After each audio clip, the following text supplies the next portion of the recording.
Hey guys, it's Sam with Fat Girls Journey to Wholeness. I promised you last week that I was going to do an interview with the amazing Krista Switzer, and I am not kidding. She's right here, and we've been laughing really hard preparing for this. And, she and I have known each other for 20 plus years. Shh, don't tell anybody we're this old. Since diapers? Well, oh yeah, since diapers. Anyway, so Krista is here, but before I get to Krista, I just wanted to do a quick update about how things have been going. Right here, the original challenge for this month, for the month of January, is tell me what you want.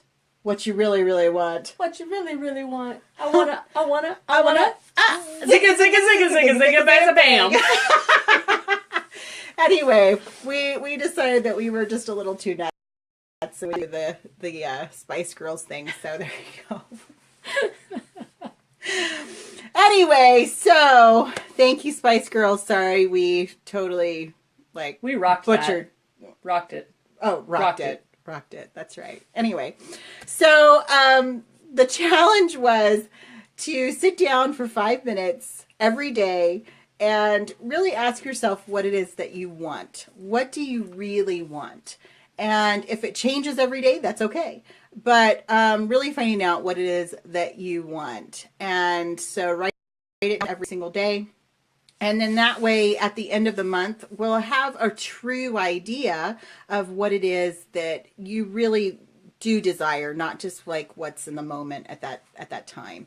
Mine, since we started, I'll just tell you really quickly, is to dance. I love to dance. Those of you that know me know that I love to dance. And the second one is to move more freely, to be healthy, and especially to have really healthy organs, and that my liver's processing correctly and all of that stuff, really focusing on the health of the organs in my body. To be connected, to feel connected not only to the people around me and my family and friends, but also to really have that connection with God in my life and the oneness that I believe that I share with everyone. And then to be healthy, and then to feel good. I'm not feeling really great today. This weekend, I've not been feeling well at all. So that's been really on my mind. That's what I want. So it looks like I'm looking at some health and wellness goals for this gal right here. But moving on, I want to introduce you guys to my friend Krista. And she has been on an amazing journey since she and I first met. Like I said before, we met about 20 years ago. And through that whole time, she's always been amazing. She's a very smart, brilliant person who's got a killer sense of humor, which you may see, you may not. She might hide it from you just to be silly. But anyway, she's always been striving to do better ever since I first met her. And so I just wanted to give you guys an opportunity to get to know her and have her kind of tell a little bit of her story. So how she got here, and what she loves about it, what she would have changed, all of those things. And so one of the exciting things that she's doing right now is that through the time that I've known her, where she decided to go to school, and it was a big challenge, and she had a family, and now she's starting her own business, which is amazing. I'm so proud of her. Anyway, so without further ado, Krista Switzer. Da, da, da, da, da. Hello, darlings. How are you today? I do have a little bit of a personality, yes. Anyway, so I'm Krista. Sam is awesome, and I love her very much. And I've loved her the whole time I've known her because she is phenomenal, and she has been a huge, huge, huge inspiration to me. Just her positivity and outlook on life, and the way she just looks at things has been very, very inspirational to me as well. So, I don't know. What are your questions, Sam? Let's do this interview. Well, I didn't tell her to say those things about me, by the way. Here we She go. paid me to. Anyway, moving on. Okay. So, Krista, one of the things that I want to ask you is, I can't selfie stick. It's okay. I'm using one for the first time, though. I'm excited about and we're proud of you. One of the things that I wanted to ask you about is, what do you feel like has been the most impactful part of your journey, and what do you feel like was the reason?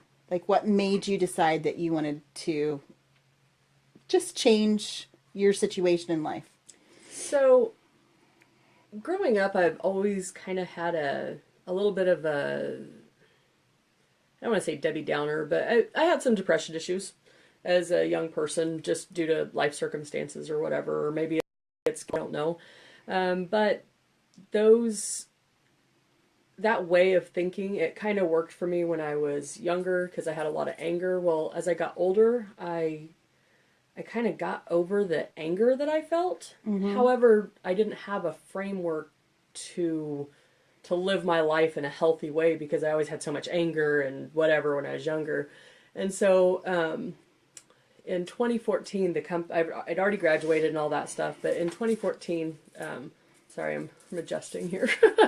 In 2014, the company I worked for restructured. And at that time, I was about 300 pounds. And I knew if I continued on the path I was on, and if I did not get my job back, the likelihood that I would get hired in a job that I want, because I work in IT, or an IT type of field, was minimal, because people don't like to hire big white girls. They just don't, especially in IT. It's a difficult thing. So it really. Whoops.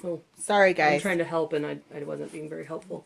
But so it really weighed on my head a lot, and so I started down a path to get gastric surgery to help me, because I had done all this stuff. I told some family members, they were really upset with my decision, and they were like, "You've not even tried a personal trainer." I was like, "You know what? You're right, I haven't."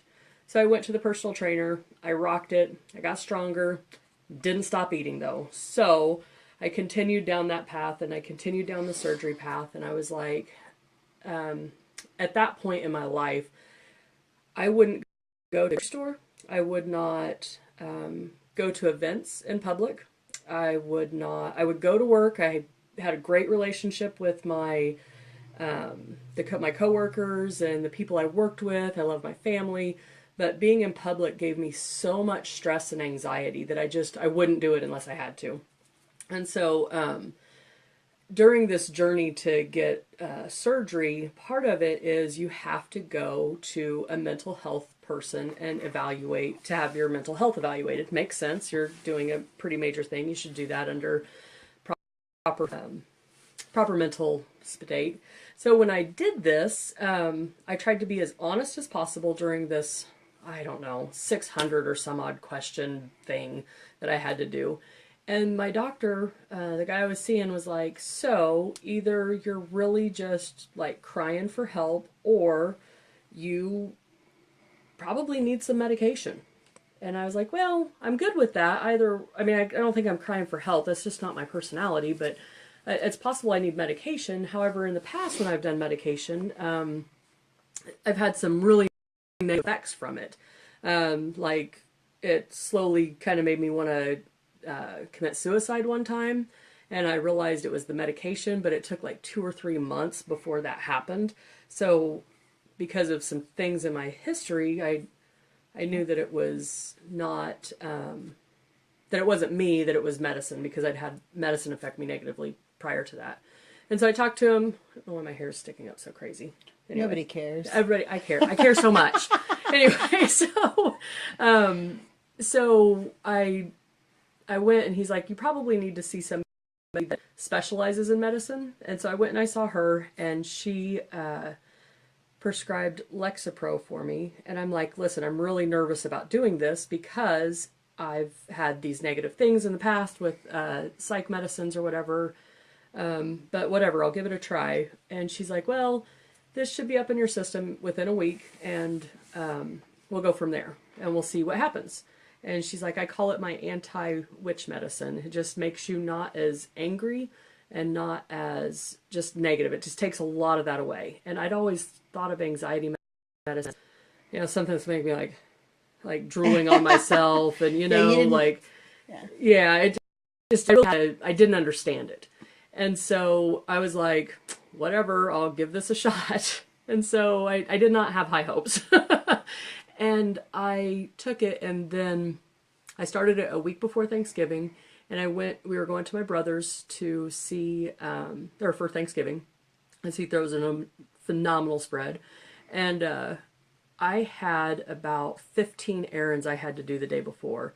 And normally I would have cut, I'd say 10 of those out of there. I would have found an excuse not to do them. I would have been like, no, can't do that. I went to the doctor. I had to get blood work done. And ended at Spears getting pies on the day before Thanksgiving. So, and when I was stressful, when I was at Spears, I'm standing in line, which would ratchet my stress level up so high prior to. I was standing there, and I realized I did all of my errands. I'm stressed out about this line, and I didn't make an excuse for anything. I didn't overthink just like, how do I get from this place to this place? And, oh my gosh, if I go at this time, is there going to be too many people? And blah, blah, blah, blah, blah. It just wasn't there. And it was mind-blowing to me. And that's been a few years now. So probably 2 years, a little over 2 years. And there's been a couple of times I've just, didn't get my prescription or something. And the last time was this December. And I actually, and I still need it, but before I started taking it, I did not realize how much negative was in my head. Just so much rat-a-tat-tat of how terrible I was and how awful I was and how stupid I was and how just anything that I could think of that could possibly be negative towards me. It was here, all in here. And I just drove myself crazy. And I had no idea until it was gone. There's like this silence in my head of, I have other things I can think about. I have positive things I can think about. I want to be a good person. I want to add to society. I want to do good things. And it really took understanding that I had a mental health issue that just needed some maintenance and management to help me really start going for my goals and going for a healthy me. A healthy me. Not just, oh, look, Krista had a degree or whatever, but actually living now and living like where life is good. Even when bad things happen, it's still good. So one of the questions that I have for you is that, I'm sure that there are people watching or that will be watching on the replay that, maybe they're feeling the same way. Maybe they're, that negative self-talk has taken over in their lives and they feel stuck. I know I've definitely been in that place before. I've never been in a position where I felt like I didn't have hope to the point that I felt like I had to go seek chemical help, in terms of taking an antidepressant. But I know tons of people that do. Right. And it makes a significant change. Do you think that there's anything that you could have done differently to come about to that change? Like, did you ever try, changing the dialogue in your head on your own and struggle with it to the point that you decided, okay, yeah, I'm open to doing antidepressant, or did you just weren't able to get there either? Does that make sense? Did that question make sense? I think so. So I heard about people changing their negative self-talk, but I don't know that I really recognized how much negative self-talk I even had until it was gone, because it was such a part of me. Sure. And so it was really eye-opening, and I guess it was just really eye-opening, like how much space I had for so many other things, so many enjoyable things, when it was gone. And it's not really that I was depressed. It was more an anxiety thing, which I didn't understand anxiety the way I understand it now. Like, I don't know, and maybe it's the way that the commercials on TV show it, and I'm like, well, that's not me. I'm not like that. And the people I knew that had anxiety medicine had had powerful anxiety medicine that just kind of shuts you down. Yeah. And I'm like, well, I'd rather be angry and mad about life than being shut down. Got too much life to go for all That's that. right. That's right. So, what do you feel like? So you've taken Lexapro. You're realizing the positive effects that it's having in your life. Did you wind up going ahead with the surgery? I did go ahead with the surgery. I don't regret it. I wish that I would have known my anxiety issues prior to a little bit earlier, and it may have made a difference. I don't know. I may have still gone through with it just because of where I was in my life or whatever at that time, but whatever. Everybody grows, you know. So the surgery was really, it just kind of helped me stop doing negative things, because I can't do them. There's certain things I just can't do anymore. So it just kind of helped stop some of that stuff, and it opened up some other things in my life, you know. I'm going to pan over here for just a minute. One of the reasons why I wanted to feature Krista specifically is because she had the surgery, and there are a lot of people out there that kind of consider it and they don't know. And I've been one of those people, and I've decided that it's probably not a good decision for me personally, just for a multiple of reasons. But one of the things that I felt was really interesting about Krista is that she has two parts to her story.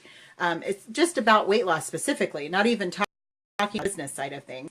But she realized through this journey of going into getting a healthier her, that she was really suffering from something really serious. And I am so pleased and proud of her for her bravery coming out here and talking about this, because I know it's kind of scary. I know it's scary to be vulnerable. So yeah, it's very difficult. Well, you're rocking it. So one last question. If you had a selfie stick, what would I do right now? That wasn't the question. That wasn't the question. So if you had the opportunity to talk to pre-anxiety med Krista, yes, what would you say? Girl, go get some help.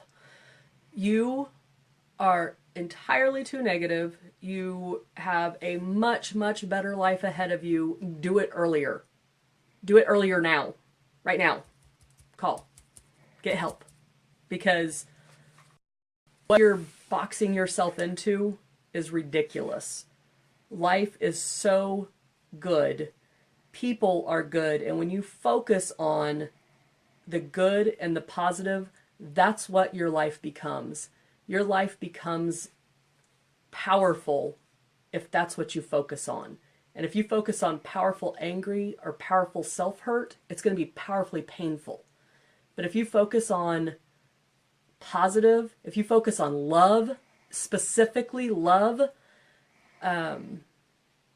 your life is tremendous. And it's not going to be perfect, and that's okay. You're going to make mistakes. You're going to yell at your kid like a psychopath sometimes and go, wow, I'm really glad I'm not on TV when I just had that moment. But that's not going to be your entire life. Go and learn the places to go and the powerful people that are in your life. Seek them out and love them and they will love you, and you will get so much from it. Wow. That's what I would say to that was myself. an amazing statement. Thank you. To the pre-change Krista. I got my dukes up. So anybody out there that's struggling, that's afraid, that is feeling like they're not enough, like they don't have the power to change, that they don't have the power to make positive decisions in their lives, I encourage you to seek out the help that you need, whether it be mental health, whether it be life coaching, whether it be weight loss coaching, whether it be, like finding your closest friend and saying, you know what, I got to get real for a minute. However that looks for you, know that you are worth it and you are amazing. And remember, always, always find something to love. So Amen. have a great day. Thank you, Krista, for coming Thanks and for hanging watching. out with me. I really hope you guys enjoyed Krista's story. I think that she's an amazing human being, and I'm so blessed to know her. So hopefully, hopefully someday, soon in the next couple of months, hopefully next month, I'll be interviewing someone else about actually taking the wants that we have, the things that we want to do in our lives, and putting them into functional goals that we can actually measure and accomplish. So let's look for that next month. But next week, I'll just be doing an update, checking in with you guys. Feel free to ask questions. Feel free to comment. And I will be tagging Krista because I want all of her friends and family to know how amazing she is. And I know that they're as proud of her as I am. So take really good care of yourselves. And, like I said, always find something to love. Bye.